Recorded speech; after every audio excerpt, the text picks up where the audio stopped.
Bien, pues damos comienzo a esta segunda charla de esta cuaresma. Ayer pues veíamos que los ciegos curados por Jesús podían iluminar la vida, iluminar la noche, podríamos, la noche del mundo. Y hoy vamos a ver los panes, la multiplicación de los panes, que es una cosa muy famosa también en los evangelios, pues vamos a tratarlo. Claro, todos estos temas hay que tratarlos en el conjunto del Evangelio, porque si no, no se entiende, claro, porque el Evangelio tiene una dinámica, no crean que son cositas así, bueno, no lo creen, ya lo saben, que está todo tramado, es como un, no sé cómo decirlo, es como un puzzle, que si le quitas una cosa, ya no suena nada. Entonces hay que verlo desde lejos. Por eso, hoy voy a presentar un poquito esto de la multiplicación de los panes, porque verán que es una cosa preciosa, según están los Evangelios. Bueno, digamos ante todo que la multiplicación de los panes la traen todos los evangelistas, pero Mateo y Marcos traen dos multiplicaciones de panes y además muy diferentes, porque verán que dan unas técnicas por las cuales él se da clarísimamente a entender que ellos quieren decir algo, porque en uno dicen bendecir y en otro dicen dar gracias, en uno dicen sentarse por corros y en otro sentarse de forma así, en otro sentarse en la tierra y en otro sentarse alrededor, ¿verdad? Bueno, montones de cosas. Por ejemplo, hace 5 panes, 2 peces, 7 panes, dice la otra multiplicación, algunos pececillos, todo diferente. En la doble multiplicación, todo diferente. Verán que es una cosa muy sencilla y que no se necesita ir muy lejos para explicarlo. Es que una multiplicación está referida a los judíos y se les usa nomenclatura judía, como si a nosotros, pues en la misa se nos habla en castellano y a otros se les habla en alemán, según sean, claro. Y eso se ve clarísimo. Bueno, hay dos multiplicaciones de panes en Mateo y en Marcos.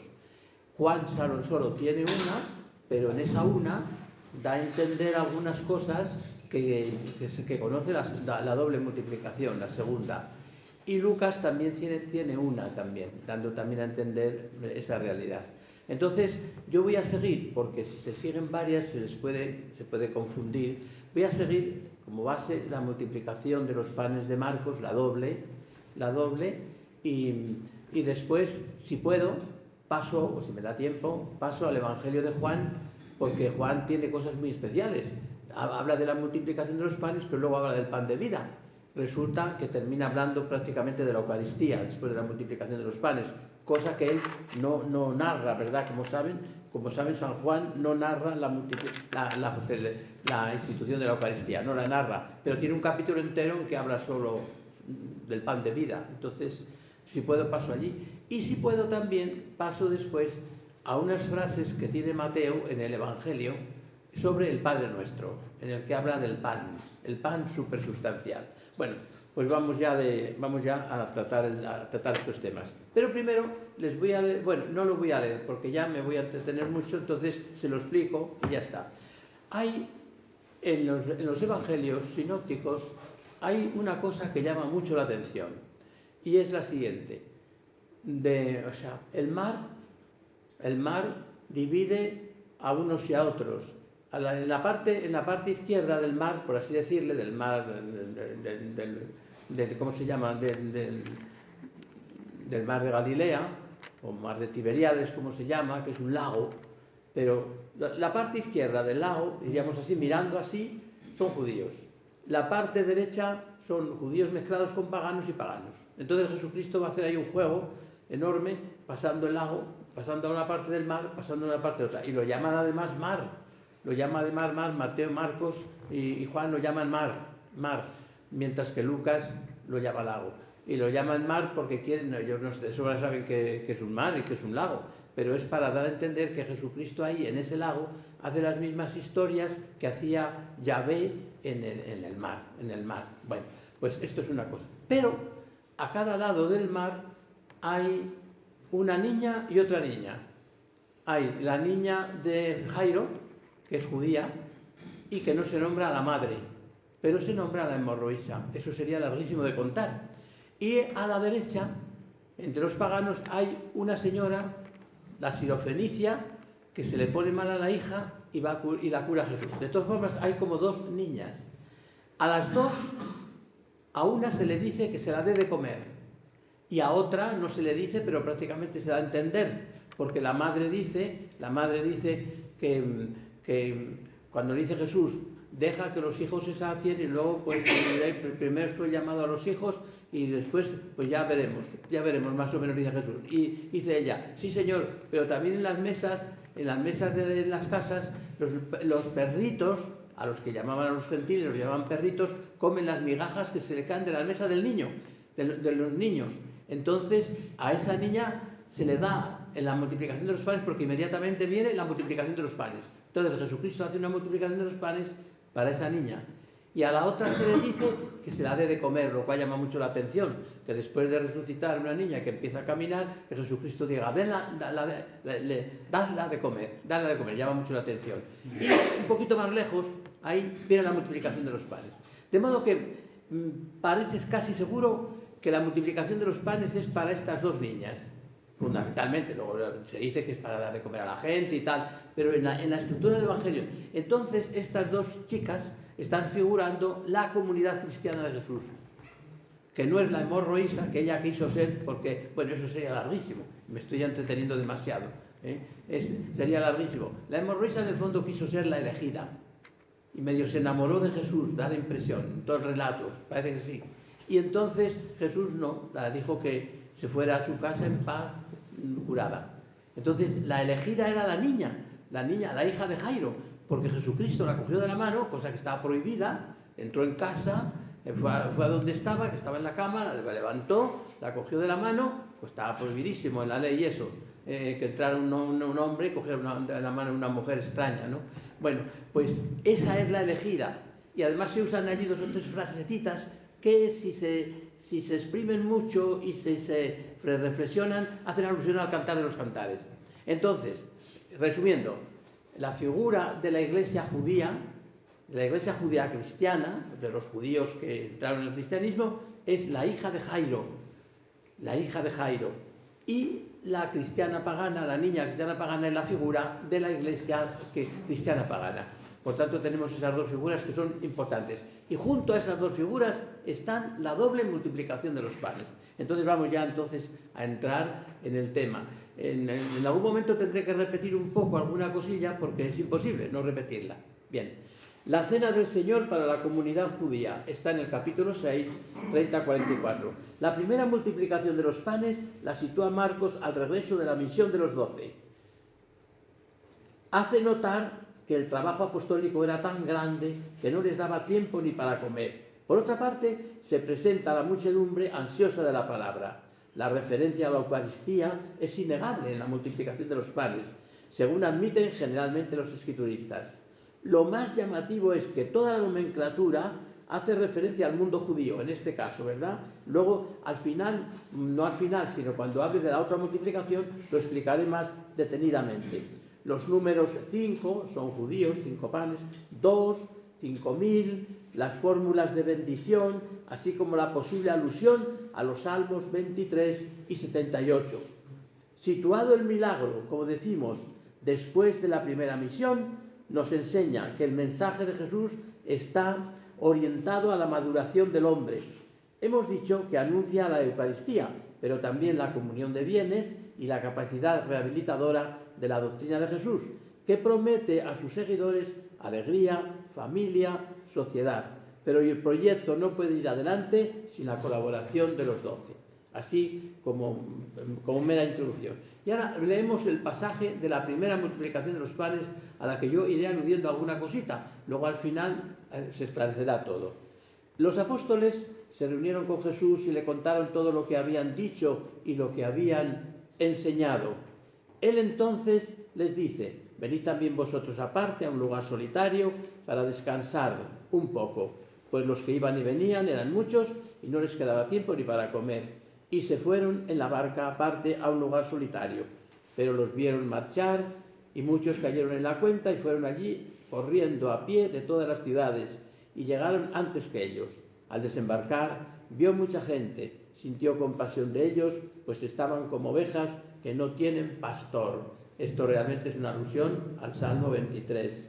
Y se puso a enseñarles muchas cosas. Era ya una hora muy avanzada cuando se le acercaron sus discípulos y le dijeron: el lugar está deshabitado y ya es hora avanzada. Despídelos para que vayan a las aldeas y pueblos de entorno a comprarse de comer. Él les contestó: dadles vosotros de comer. Dadles vosotros de comer. Ellos le dicen: vamos nosotros a comprar 200 denarios de pan para darlos de comer. Esto es una alusión al profeta, a Eliseo.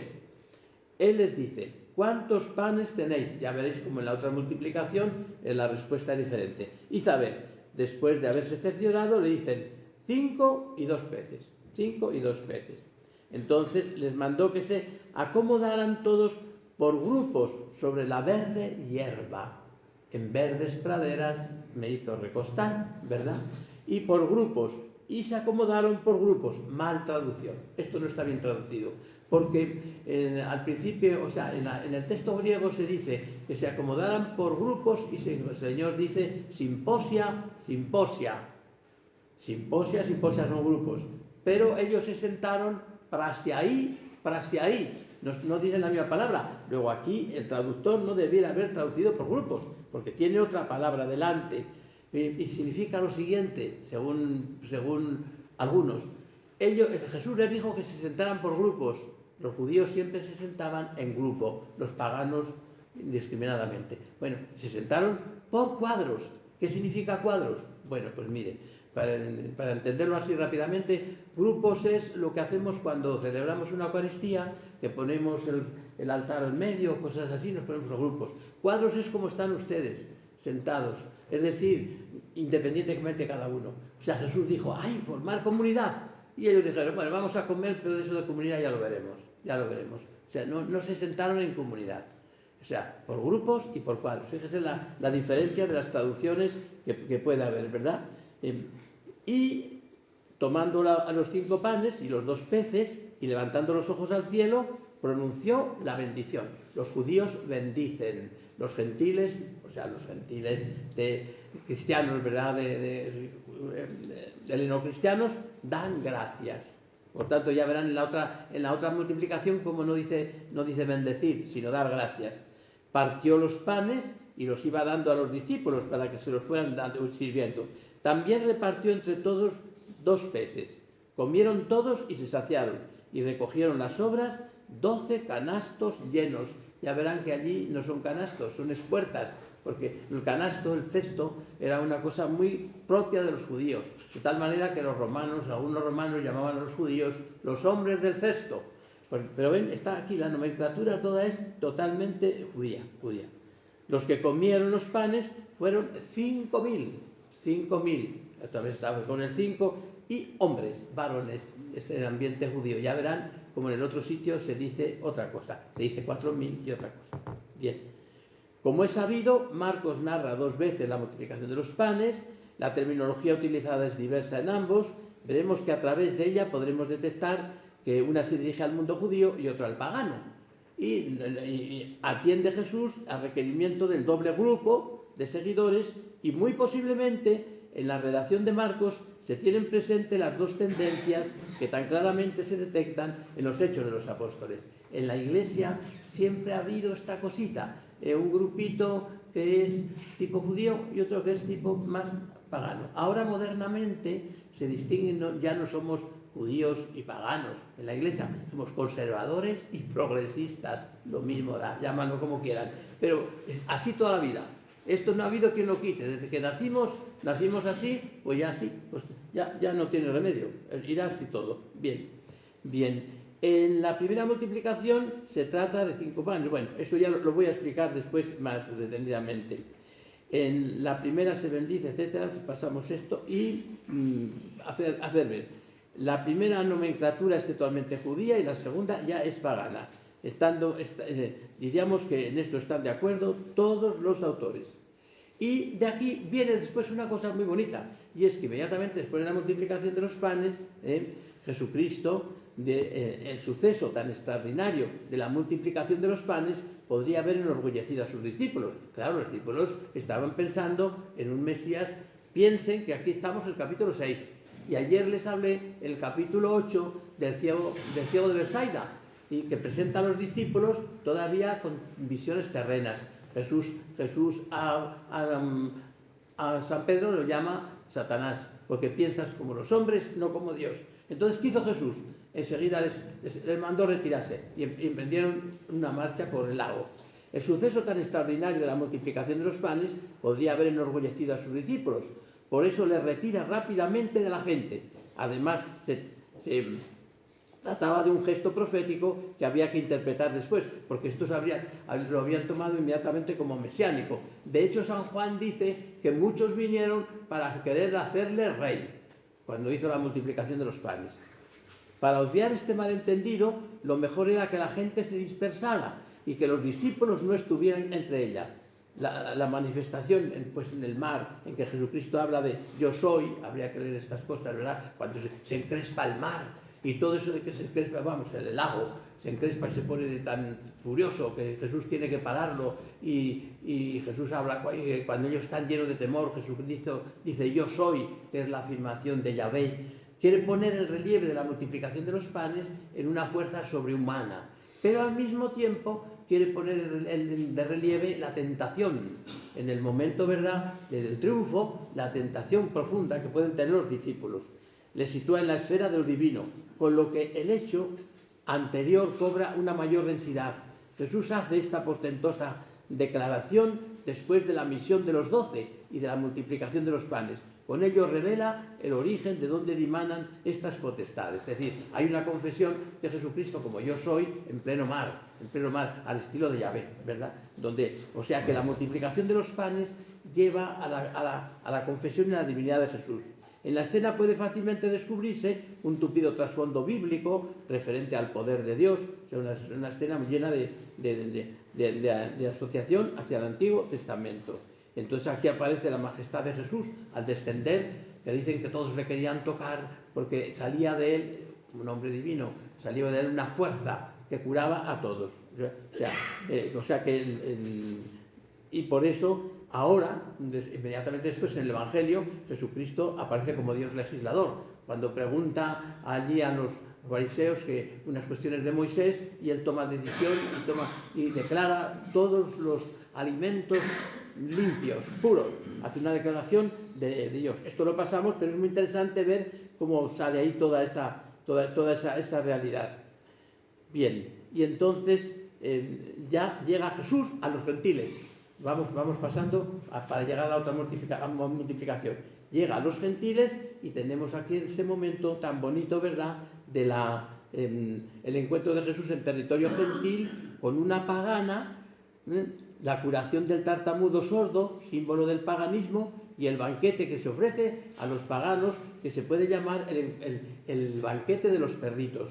El encuentro con la gentilidad. Por primera vez se habla explícitamente de este encuentro. Por ello creemos que al endemoniado esto ya es que sería toda la trama del Evangelio. Cómo había llegado a los gentiles la voz de Jesús y que Jesús era tal y cual, porque la sirofenicia le conoce. Y Jesús quiso entrar en una casa para pasar inadvertido y ya no pudo. ¿Cómo había llegado allí la noticia de Jesús? ¿Cómo? Pues claro, uno puede decir de muchas maneras, puede haber llegado, no, hay que ver cómo llega desde el relato de Marcos. Y es que, no sé si recordáis un pasaje del capítulo 5 del Evangelio de San Marcos que habla del endemoniado de Gerasa, ese endemoniado que andaba por los campos, por allí, que se hacía daño con las piedras y que daba miedo a todos. Y que cuando nos toca o que salen las misas la gente no sabe qué decir. Bueno, pues ese endemoniado, al final Jesús lo redujo y quiso irse con Jesús. Y Jesús no le dejó. Vamos, yo siempre me pregunto, para uno que quiere seguirle, no le deja. Bueno, pues no le dejó. Pero, claro, ¿por qué no le dejó? Dice, vete a tu casa y anuncia lo que el Señor ha hecho contigo. Y se fue por toda la Decápolis, el primer predicador, por toda la Decápolis fue predicando a Jesucristo. Y cuando llegó Jesucristo ya le conocía a todo el mundo. Así que, claro, Marcos no dice eso. Marcos no lo dice, pero es así. Quiero decir que lo deja entender y es así. Entonces había llegado allí por el endemoniado de Gerasa, que fue el primer predicador. Bueno, y así vamos llegando, ¿verdad? Así llegamos ya a la otra multiplicación de los panes, en la que nos vamos a detener ya un poquito. La cena para la comunidad cristiano-pagana. Por aquellos días, habiendo de nuevo mucha gente y no teniendo que comer, llama Jesús a sus discípulos y les dice: siento compasión de esta gente, porque hace ya 3 días que permanecen. 3 días, esto es nuevo, hace ya 3 días que permanecen conmigo y no tienen que comer. Esto se ve, bueno, luego lo explico. Si los despido en ayunas a sus casas, desfallecerán en el camino, y algunos de ellos han venido de lejos. Sus discípulos le respondieron: ¿cómo podrá alguien saciar de pan a estos aquí en el desierto? Él les pregunta: ¿cuántos panes tenéis? Ellos le responden: 7. Entonces él mandó a la gente que se acomodara sobre la tierra. Ahora ya todo diferente. Tienen 7 panes, se acomodan sobre la tierra, y aquellos sobre la hierba verde. Y tomando los 7 panes y dando gracias, los partió e iba dándolos a sus discípulos para que se los sirvieran, y ellos los sirvieron a la gente. Tenían también unos pocos pececillos, no 2, unos pocos, y pronunciando la bendición sobre ellos, mandó que también los sirvieran. Comieron y se saciaron, recogieron los trozos sobrantes, 7 espuertas. El otro eran 12 canastos, 7 espuertas. Fueron unos 4.000. Y Jesús los despidió. Ayer eran 5.000, aquí 4.000. 4 es el número universal, los 4 puntos cardinales, y 5 es el número propio de los judíos, Pentateuco, muchas cosas que hay aquí. Bueno, subió a continuación a la barca con sus discípulos y se fue a la región de Dalmanuta. Vamos, pues vamos a explicar esto un poquito y luego ya nos explicamos, ya entramos más a fondo.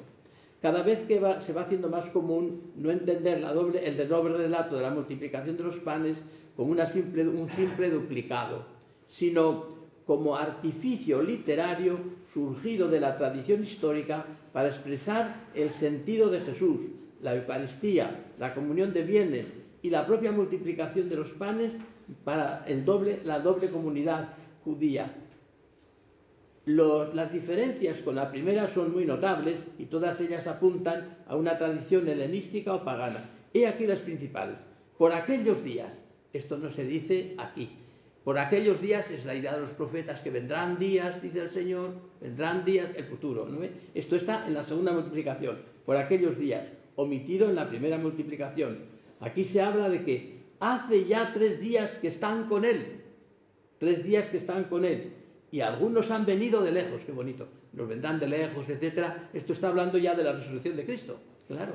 3 días. Luego explico un poco cómo se ha inventado esta segunda multiplicación. Es un invento, pero muy importante. Se omite la precisión de que estaban como ovejas que no tienen pastor. Esto sería del Salmo. Allí se les mandó sentar por grupos sobre la verde hierba, aquí sobre la tierra. Allí los panes son 5, aquí 7. Allí son 2 peces, aquí algunos. Allí sobraron 12 cestos, aquí 7 espuertas. Aquí la multiplicación tiene lugar en la parte oriental del lago, allí en la occidental. También se da una pequeña diferencia en el motivo del milagro. En el caso de los panes, Jesús dice: siento compasión. De los paganos dice: siento compasión de esta gente, porque hace ya 3 días que permanecen conmigo y no tienen que comer. En la primera multiplicación, en cambio, Jesús decide hacer el milagro porque los discípulos le dicen que despida a la gente para que vayan a comer a sus casas, advirtiéndolos antes que les den ellos de comer. Los rasgos señalados nos hablan de una multiplicación con unas características muy diferentes de la primera, resaltados expresamente por el evangelista para configurar la cena dedicada a otra comunidad, la llamada comunidad de los paganos, que se la sitúa en aquellos días. Posiblemente esta palabra remite al sueño de los profetas que anunciaron la entrada de los gentiles y el cumplimiento pleno de la alianza. Los 7 panes prefigurarían el mundo gentil, las 70 naciones y los 7 diáconos, y la idea del cumplimiento. El número 7 en la Biblia no pocas veces se haya relacionado con el mundo pagano. Los 3 días que permanecen con Jesús se refieren a su resurrección. De forma velada, el evangelista quiere significar que la llegada de los gentiles tuvo lugar después de la resurrección de Jesús. Esto es muy curioso porque los griegos quisieron ver a Jesús según el Evangelio de Juan. Y es muy curioso. Unos griegos quieren ver a Jesús y se acercan a Felipe y le dicen: queremos ver a Jesús. Y Felipe se lo dice a Andrés, dos nombres, fíjense eso, los dos tienen nombre griego, de modo que hay una comunicación de Felipe. Los paganos se recurren a ir a Felipe, que es un discípulo con nombre griego, y Felipe se lo dice a Andrés, que también tiene nombre griego, pero que era discípulo de Juan Bautista, y entonces posiblemente este era el conservador del grupo, entonces le daba miedo meter a los paganos. En fin, es un mundo precioso el que hay detrás de todo esto. Después de esto, Jesús pronunció un discurso muy emotivo, pero al no narrar el evangelista el encuentro de los griegos con Jesús, quizá quiera dar a entender que la entrada de los gentiles en la iglesia se hizo por el querer de Jesús, pero no en su tiempo. El que algunos hayan venido de lejos nos recuerda ciertos textos bíblicos que con esta palabra lejos nombraban a los gentiles, los de lejos, los de cerca y los de lejos, dice Isaías, nombraban a los gentiles. Bueno, esta es la multiplicación, no les canso más y ahora explicamos un poquito algunas cosas. Bueno, tenemos una doble multiplicación de los panes, doble. La pregunta es, ¿fue doble la multiplicación? Pues probablemente no, sino que Jesucristo hizo una multiplicación para los judíos y después se ha acomodado a los paganos, porque claro, los paganos han entrado en la fe propiamente después. Entonces, al hablar de los 3 días, esto ya está pensando en la resurrección. Entonces, han añadido esta multiplicación para hacer ver que en la idea de Jesús estaba todos. Entonces, en la cena de Jesús bastaría con la cena judía, bastaba poco con eso, pero se le ha dado este añadido. Esto es lo que se opina normalmente. Esta nueva multiplicación es una recreación. Es una recreación que se ha puesto después, pero Jesús hizo solo una multiplicación de panes, en la que estaban invitados, e invitó a todos los que estaban allí, pero era en aquel ambiente, pues aquellamente eran la mayoría judíos. Había también alguno que no era judío, pero era. Y en la multiplicación de panes, como enseguida voy a ver por el Evangelio de Juan, en la multiplicación de los panes hay una cosa después de la segunda multiplicación muy curiosa, que se la voy a leer porque es interesantísimo el pasaje. Y salieron los fariseos y comenzaron a discutir con Jesucristo, pidiéndole un signo del cielo, con el fin de ponerle a prueba. Y dando un profundo gemido, desde lo íntimo de su ser, dice: ¿por qué esta generación pide un signo? Yo os aseguro que no se dará a esta generación ningún signo. Y dejándolos, se embarcó de nuevo y se fue a la otra orilla opuesta. Pero ahora viene una cosa muy bonita. Se habían olvidado de tomar panes los discípulos y no llevaban consigo en la barca más que un pan. Él les hacía esta advertencia: abrid los ojos y guardaos de la levadura de los fariseos y de la levadura de Herodes. Ellos hablaban entre sí que no tenían panes. Dándose cuenta, les dice Jesús: ¿por qué estáis hablando de que no tenéis panes? ¿Aún no comprendéis ni entendéis? ¿Es que tenéis la mente embotada? Es una idea de Marcos muy clara, ¿verdad? Que no entendían nada. Empezaron a recordar cuando murió Jesús, pero hasta no iban entendiendo nada. Eso pasa muchas veces en la vida, ¿eh? A personajes, a personas, solo cuando se muere empiezan a entenderle, anda. Pero si este hombre era esto, era así. Pues así pasó un poco con Jesús.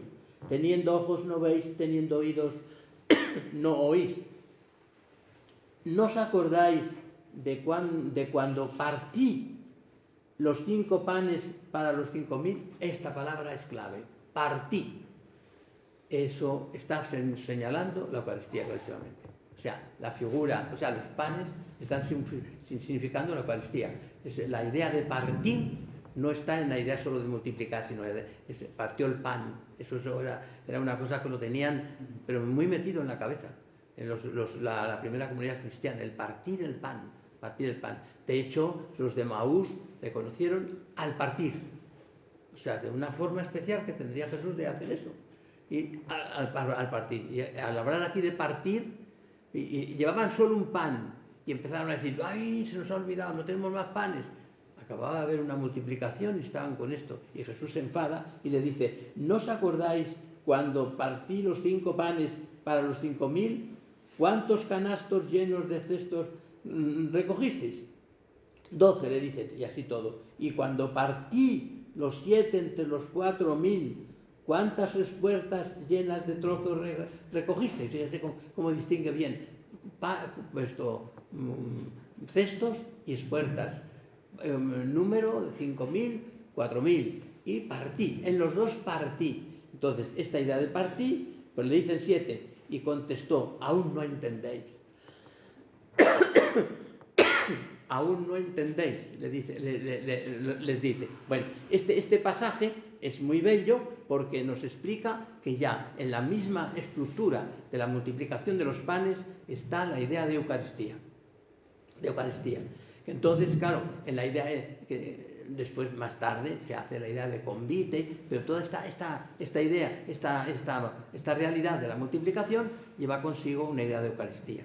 Pero es muy interesante también tener presente, ¿verdad? Que no he tocado aquí esto, las comidas de Jesús, que Jesús era invitado con relativa frecuencia a comer. En esas comidas de Jesús está muy metida la idea de que ahí está lo que después sería elemental en la comunidad cristiana, la celebración, lo que nosotros llamamos la misa, que es una celebración, que es un banquete. Entonces, la idea de banquete está metida en la misma estructura de multiplicación de panes.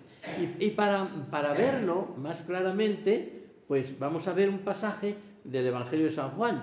Esto es muy largo todo, claro, es evidente, porque se necesita un entramado muy hondo para explicarlo. No se puede explicar así con solamente el pasaje, sino que hay que ir más adelante. Bueno, entonces yo aquí traía mucha materia, como ven, pero ahora pasamos a un pasaje de Juan. Lo he hecho cortito. Juan, en el capítulo 6, habla de la multiplicación de los panes. Pero inmediatamente empieza un discurso de Jesús. Ya sabe que Juan tiene esta estructura. En la primera parte, hasta el capítulo 12, pone cosas de Jesús y luego, normalmente, un discurso largo. Por ejemplo, la samaritana, un discurso largo. Nicodemo, otro discurso largo. Luego, no viene un discurso largo en el funcionario real, pero viene en las bodas de Caná, viene también otra expresión así de discursos. De modo que son como datos de Jesús y discursos luego que se pone de él, que es su doctrina. Entonces yo aquí escojo unos pasajes, que es el capítulo 6, desde el versículo 41 en adelante, porque es muy interesante. Los judíos murmuraban de él porque había dicho, yo soy el pan que ha bajado del cielo. Y decían, ¿no es este Jesús, hijo de José, cuyo padre y madre conocemos? Fíjese qué dato más curioso, en Juan, en pleno discurso enorme, sale esto. ¿Cómo puede decir ahora, he bajado del cielo? Jesús le respondió, no murmuréis entre vosotros, nadie puede venir a mí si el Padre que me ha enviado no le atrae, y yo le resucitaré en el último día. Está hablando, su persona es alimento del creyente, y no se puede vivir sin él. Está escrito en los profetas, serán todos enseñados por Dios. Todo el que escucha al Padre y aprende, viene a mí. No es que alguien haya visto al Padre, sino aquel que ha venido de Dios, ese ha visto al Padre. En verdad os digo, estas palabras en verdad, son afirmaciones dogmáticas. Lo que viene después es como dogmático en Juan. Es una afirmación en verdad, es un hebraísmo para decir, esto es una verdad indestructible, es una verdad absoluta. Yo soy el pan de vida. Hasta aquí no habla de la Eucaristía. Él es el pan de vida. Habla del pan de la fe, él es el pan de vida. Vuestros padres comieron el maná en el desierto y murieron. Este es el pan que bajó del cielo, para que quien lo coma no muera. Ahora verán que va a cambiar enseguida un verbo, en castellano no se nota, pero en griego sí, se lo voy a decir. Yo soy el pan vivo que ha bajado del cielo. Si uno come de este pan, vivirá para siempre. De modo que el pan de la multiplicación de los panes estaba en esa idea. Y el pan que yo voy a dar es mi carne para vida del mundo. Disertaban entre sí los judíos y decían, ¿cómo puede éste darnos a comer su carne? Jesús les dijo, en verdad os digo, si no coméis la carne del Hijo del Hombre y no bebéis su sangre, no tenéis vida en vosotros. Y ahora viene y cambia. Hasta ahora decía un verbo para comer, si no coméis, decía un verbo que era lo normal en el mundo griego, que era phagomai, comer. Pero ahora va a usar un verbo rarísimo, el verbo trogó, que significa comer masticando. Propiamente es lo que hacen los perros con los huesos, comer fuerte. Y entonces aquí se ve la Eucaristía. O sea, los autores ven generalmente, la mayor parte de los católicos ven aquí que hace una ilusión ya a la Eucaristía, que es comida verdadera, porque está diciendo, mi carne es verdaderamente comida. Pero si no lo creían, pues entonces ahora va a usar un verbo que significa comer masticando, o sea, comer con mucha fuerza, mordiendo bien. Entonces, y ahí es, el que come mi carne, aquí viene, el versículo 54, en adelante, del 6:54, cambia el verbo. Y al cambiar el verbo da otro sentido, ¿verdad? En castellano no. Yo creo que los traductores tendrían que tener un poco de más sentido, todos. Y tendrían que decir, si cambia el verbo en griego, yo no voy a decir el mismo castellano. Claro, no es lo mismo decir comer, phagomai, que comer masticando, comer mordiendo. Es muy diferente. Entonces, el que come mi carne y bebe mi sangre tiene vida eterna, y yo lo resucitaré en el último día. Porque mi carne es verdadera comida, y así. Y el que come mi carne y bebe mi sangre permanece en mí y yo en él. Lo mismo que el Padre que vive me ha enviado y yo vivo por el Padre, también el que come mi carne vivirá por mí. Este es el pan bajado del cielo, no como el que comieron vuestros padres y murieron. El que coma este pan vivirá para siempre. Bueno, entonces, mi idea era decir que la multiplicación de los panes está en función del banquete del reino. Es evidente, ¿no? Porque está en una visión ya totalmente de la Eucaristía, totalmente de la comida de Jesús, del ambiente de Jesús.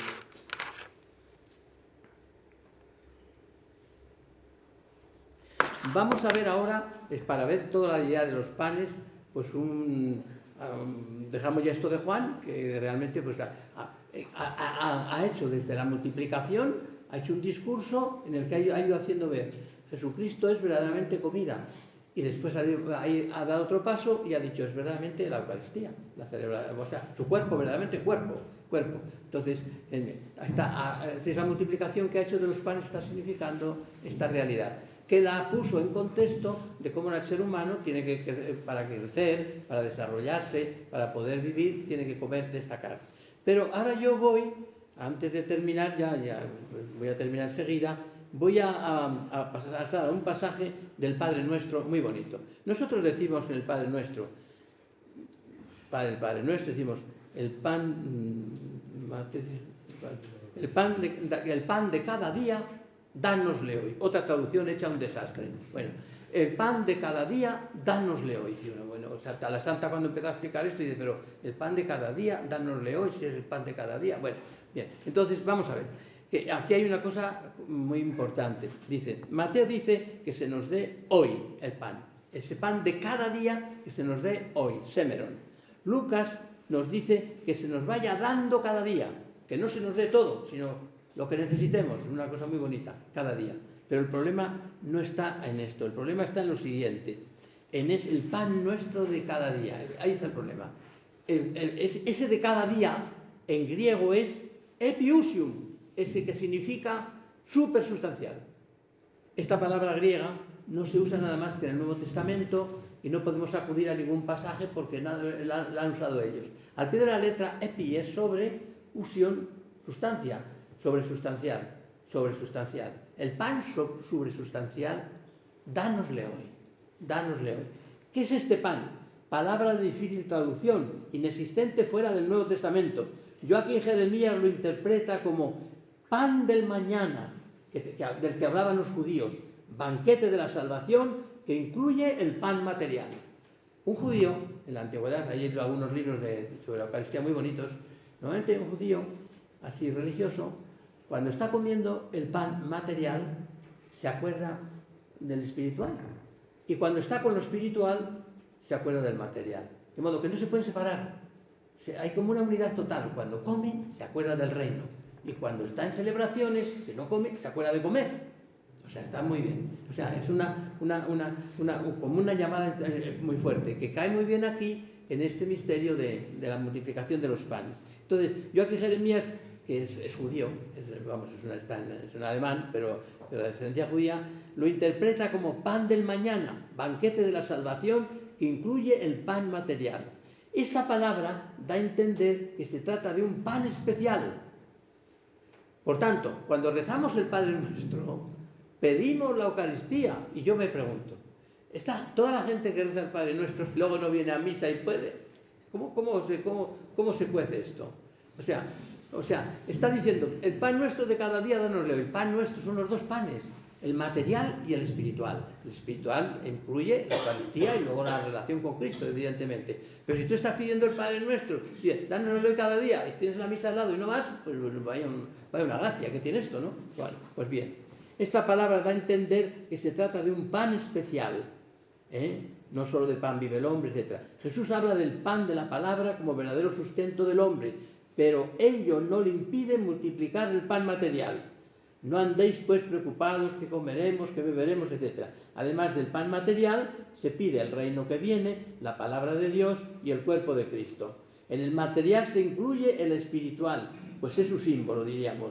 La Eucaristía, el Sacramento Pascual, es un libro que habla precisamente de eso que yo les decía, de que siempre que se piense en el pan material, viene a la mente el otro pan, y siempre que se piensa en el otro pan, viene el material.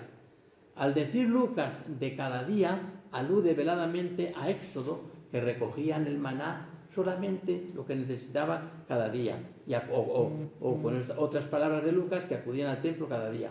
Al hablar de la eficacia de la oración, Mateo enseña que el Padre dará bienes a quienes se lo pidan.